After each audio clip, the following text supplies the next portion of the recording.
मित्रों, यदुवंश का विनाश मौसल पर्व अंतिम भाग 8 की कथा में आपका हार्दिक स्वागत है। पिछले भाग में आपने देखा, अर्जुन जब द्वारिका से सबको लेकर लौट रहे थे तब डाकुओं ने सब कुछ लूट लिया। अर्जुन का गांडीव बिना भगवान के तेजहीन हो गया। बाद में अर्जुन ने भगवान कृष्ण के पौत्र वज्र को इंद्रप्रस्थ का राजा बना दिया। उसके बाद अर्जुन वेदव्यास के आश्रम पर पहुंचे। अब कथा का अंतिम और 8वां भाग शुरू होता है। तो पेश है यदुवंश का विनाश मौसल पर्व अंतिम भाग 8। वैशंपायन जी कहते हैं, राजन, सत्यवादी व्यास जी के आश्रम में प्रवेश करके अर्जुन ने देखा कि मुनिवर व्यास एकांत में बैठे हुए हैं। धर्म के ज्ञाता व्यास जी के पास पहुंचकर मैं अर्जुन हूं ऐसा कहते हुए धनंजय ने उनके चरणों में प्रणाम किया।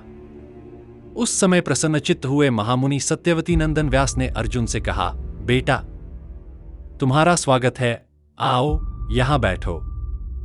अर्जुन का मन अशांत था। उनका चित्त खिन्न एवं विरक्त हो चुका था। उन्हें इस अवस्था में देखकर व्यास जी ने पूछा, पार्थ, क्या तुमने किसी अशुद्ध घड़े के जल से स्नान किया है अथवा किसी ब्राह्मण का वध तो नहीं किया है? कहीं तुम युद्ध में परास्त तो नहीं हो गए, क्योंकि तुम श्रीहीन से दिखाई देते हो। भरत श्रेष्ठ, तुम कभी पराजित हुए हो यह मैं नहीं जानता, फिर तुम्हारी ऐसी दशा क्यों है? पार्थ, यदि मेरे सुनने योग्य हो तो अपनी इस मलिनता का कारण मुझे शीघ्र बताओ। अर्जुन ने कहा, भगवान, जिनका सुंदर विग्रह मेघ के समान श्याम था और जिनके नेत्र विशाल कमलदल के समान शोभा पाते थे, वे श्रीमान भगवान श्री कृष्ण बलराम जी के साथ देहत्याग करके अपने परम धाम को पधार गए। देवताओं के भी देवता अमृत स्वरूप श्री कृष्ण के मधुर वचनों को सुनने, उनके श्रीअंगों का स्पर्श करने और उन्हें देखने का जो अमृत के समान सुख था, उसे बार बार याद करके मैं अपनी सुधबुद्ध खो बैठता हूं। ब्राह्मणों के शाप से मौसल युद्ध में वृषनिवंशी वीरों का विनाश हो गया।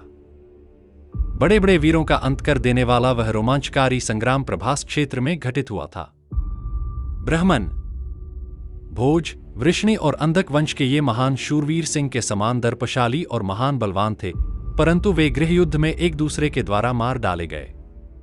जो गदा, परिघ और शक्तियों की मार सह सकते थे, वे परिघ के समान सुदृढ़ बाहों वाले यदुवंशी एरका नामक तृण विशेष के द्वारा मारे गए। यह समय का उलटफेर तो देखिए। अपने बाहुबल से शोभा पाने वाले 5 लाख वीर आपस में ही लड़भिड़कर मर मिटे। मित्रों, जरा सोचिए, अर्जुन ने 5 लाख लोगों का दाह संस्कार कैसे किया होगा? क्या यह संभव है? यह प्रश्न आज भी बुद्धि को विचलित कर देता है। इतिहास साक्षी है, ऐसे दृश्य केवल समय की इच्छा से ही घटित होते हैं। हमने भी अपने युग में देखा है, कोविड के उस भयावह दौर में जब लगभग 70 लाख लोगों ने इस धरती को अलविदा कहा। लेकिन वे लोग अलग अलग परिवारों, अलग अलग स्थलों पर बिछड़े थे। परंतु यदुवंश का विनाश, वह तो एक साथ एक ही भूमि पर प्रभास क्षेत्र में हुआ था। सोचिए मित्रों, एक ही क्षण में पूरा वंश मिट गया। और अर्जुन, अकेला अर्जुन, कैसे उन सबका क्रियाकर्म संपन्न कर पाया होगा? यह रहस्य केवल कर्म और काल के संयोग से ही समझा जा सकता है। यह प्रसंग हमें याद दिलाता है कि जब समय का चक्र घूमता है तो देवता भी असहाय हो जाते हैं और मनुष्य केवल साक्षी बनकर देखता रह जाता है। कथा में वापस आते हैं। अर्जुन कहते हैं, उन अमित तेजस्वी वीरों के विनाश का दुख मुझसे किसी तरह सहा नहीं जाता। मैं बार बार उस दुख से व्यथित हो जाता हूं। यशस्वी श्रीकृष्ण और यदुवंशियों के परलोक गमन की बात सोचकर तो मुझे ऐसा जान पड़ता है मानो समुद्र सूख गया और अग्नि के स्वभाव में शीतलता आ गई। शांगधनुष धारण करने वाले श्रीकृष्ण भी मृत्यु के अधीन हुए होंगे, यह बात विश्वास के योग्य नहीं है। मैं इसे नहीं मानता। फिर भी श्रीकृष्ण मुझे छोड़कर चले गए। मैं इस संसार में उनके बिना नहीं रहना चाहता। तपोधन, इसके सिवा जो दूसरी घटना घटित हुई है वह इससे भी अधिक कष्टदायक है। आप इसे सुनिए। जब मैं उस घटना का चिंतन करता हूं तब बार बार मेरा हृदय विदीर्ण होने लगता है। ब्राह्मण, पंजाब के अहीरों ने मुझसे युद्ध ठानकर मेरे देखते देखते वृषनिवंश की हजारों स्त्रियों का अपहरण कर लिया। मैंने धनुष लेकर उनका सामना करना चाहा, परंतु मैं उसे चढ़ा न सका। मेरी भुजाओं में पहले जैसा बल था वैसा अब नहीं रहा। महामुने, मेरे नाना प्रकार के अस्त्रों का ज्ञान विलुप्त हो गया। मेरे सभी बाण सब ओर जाकर क्षणभर में नष्ट हो गए।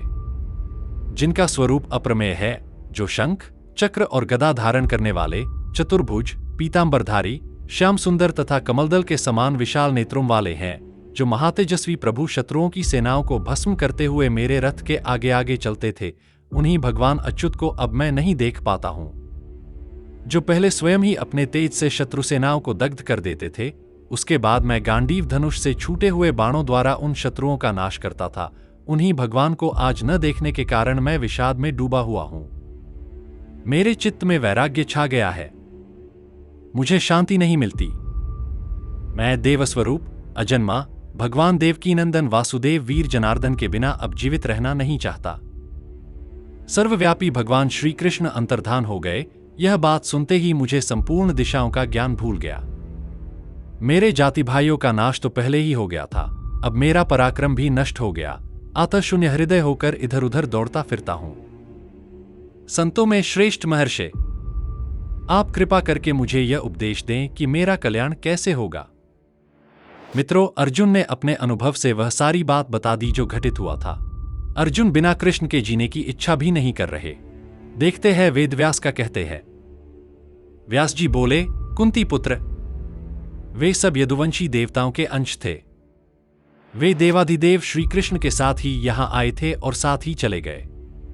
उनके रहने से धर्म की मर्यादा के भंग होने का भय था, अतः भगवान श्री कृष्ण ने धर्म व्यवस्था की रक्षा के लिए मरते हुए यादवों की उपेक्षा कर दी।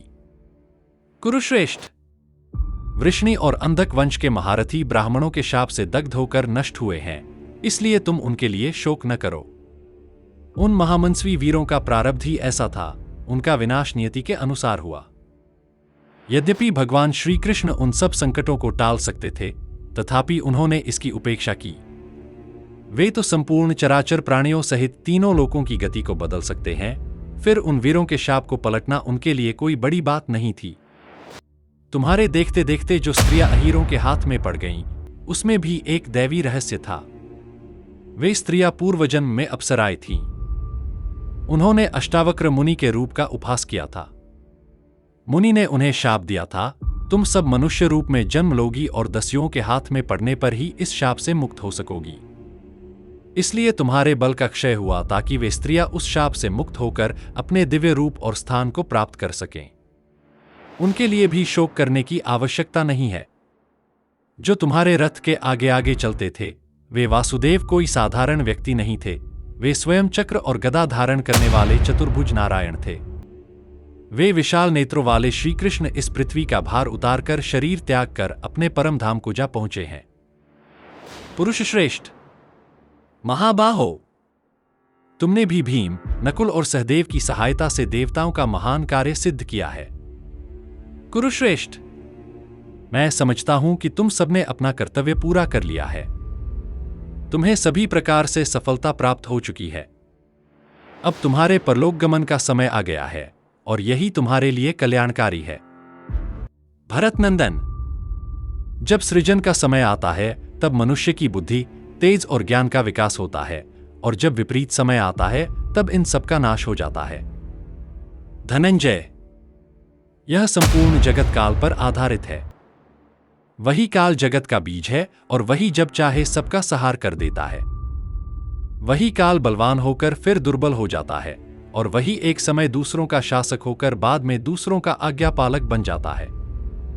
तुम्हारे अस्त्र शस्त्रों का प्रयोजन भी पूरा हो गया है, इसलिए वे जैसे आए थे वैसे ही चले गए। जब उपयुक्त समय आएगा वे फिर तुम्हारे हाथों में आ जाएंगे। भारत, अब तुम सबके लिए उत्तम गति प्राप्त करने का समय आ गया है। भरत श्रेष्ठ, मुझे इसी में तुम सबका परम कल्याण दिखाई देता है। व्यास जी के इन वचनों को सुनकर अर्जुन ने उनकी आज्ञा लेकर हस्तिनापुर की ओर प्रस्थान किया। नगर में प्रवेश करके उन्होंने युधिष्ठिर से भेंट की और वृष्णि तथा अंधक वंश के विनाश का सारा समाचार उन्हें सुना दिया। मित्रों, व्यास जी का वचन बिल्कुल सत्य है। विनाश काले विपरीत बुद्धि। जब विनाश का समय आता है तब बुद्धि स्वयं विपरीत हो जाती है। देखिए, यदुवंशी जो कभी अतुल्य पराक्रमी थे, मदिरा के प्रभाव में अपने ही होश खो बैठे और उसी नशे में, उसी भ्रम में एक दूसरे का सहार कर बैठे। यह कोई साधारण घटना नहीं थी, यह था काल का खेल। क्योंकि मित्रों, काल ही सबसे बड़ा धनुर्धर है, सबसे बड़ा योद्धा है। हमने देखा महाभारत के उस महान योद्धा अर्जुन को, जो अपराजित था, अजेय था। वही अर्जुन काल के प्रभाव से शक्तिविहीन हो गया। गांडीव हाथ में था पर तीर चल न सके और उसके सामने ही डाकू स्त्रियों और धन को लूट ले गए।